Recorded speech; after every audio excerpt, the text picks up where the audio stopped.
আসসালামু আলাইকুম ভিউয়ার্স। এই মুহূর্তে আমার হাতে যে মোবাইলটি আছে সেটা হচ্ছে ফিক্সড ব্যাটারি লাগানো আছে। আর ফিক্সড ব্যাটারি রিমুভ কী করে করতে হয় সেটা দেখাবো। আর প্রথম পর্বে যে ভিডিওটা ছিল সেটা একটা উইক পয়েন্ট দেওয়া ছিল, উইক পয়েন্ট সেটা টেনে টেনে আমরা ব্যাটারি রিমুভ করেছিলাম। আর এখানে দেখতে পারতেছে কোনো প্রকার উইক পয়েন্ট নেই, উইক পয়েন্ট নেই। আর এরকম ধরনের মোবাইলগুলো বেশি রিস্ক থাকে, যে উইক পয়েন্ট থাকে না। তাছাড়া ব্যাটারিটা ফুলা আছে, ফুলা কন্ডিশন। আর ফুলা ব্যাটারিগুলো হালকা টানাটানি নাড়াচাড়া খেলে কি হয়, যে কোনো সময় বাস্ট হইতে পারে।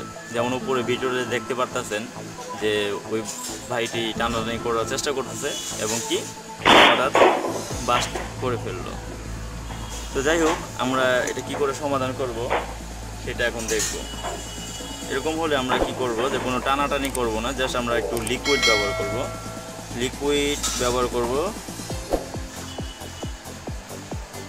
ইনশাল্লাহ।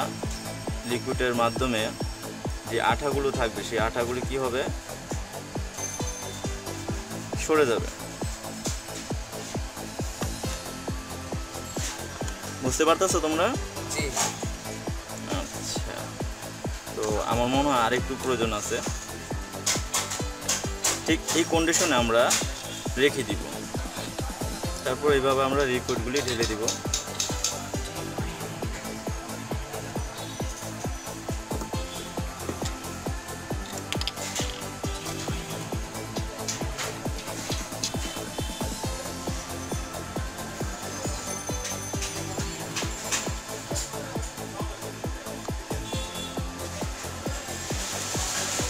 আমরা দেখতে পারতেছি যে লিকুইডটা দেওয়ার কারণে আঠাটা খুব সুন্দরভাবে ছেড়ে দিছে এবং কি অনায়াসেই জিনিসটা আলগা হয়ে যাচ্ছে।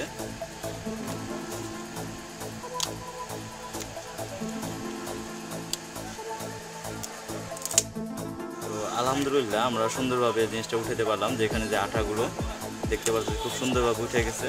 আর এখানে কোনো রিস্ক নেই। তবে সতর্কভাবে খেয়াল রাখবেন, কিছু মোবাইল আছে যেগুলি টাচ ডিসপ্লে লাগানো থাকতে পারে, সেটার সাথে লেগে যাওয়ার ভয় আছে। তো সেক্ষেত্রে আপনারা এই কাজগুলো করবেন না। আর এটা সম্পূর্ণ আপনাদের নিজেদের রিস্কে করবেন, কারণ কোনো প্রকার ক্ষয়ক্ষতি হলে আমি দায়ী নই। আর যদি সঠিকভাবে বুঝতে পারেন যে কোনটা ভিডিও দিলে সমস্যা নেই আর কোনটাতে দিলে সমস্যা, তাহলে কোনো সমস্যা নেই, বুঝে কাজ করলে কোনো সমস্যা হবে না ইনশাল্লাহ। আর ভিডিওটি দিলাম যেন আমার পার্শ্ববর্তী যে টেকনিশিয়ান ভাইরা আছে বা ভিডিওতে যে সকল টেকনিশিয়ান ভাইরা দেখবেন, তারা যেন কর্মক্ষেত্রে কোনো দুর্ঘটনার সম্মুখীন না হন। তো সবাই ভালো থাকবেন, সুস্থ থাকবেন এই কামনা করি। আসসালামু আলাইকুম।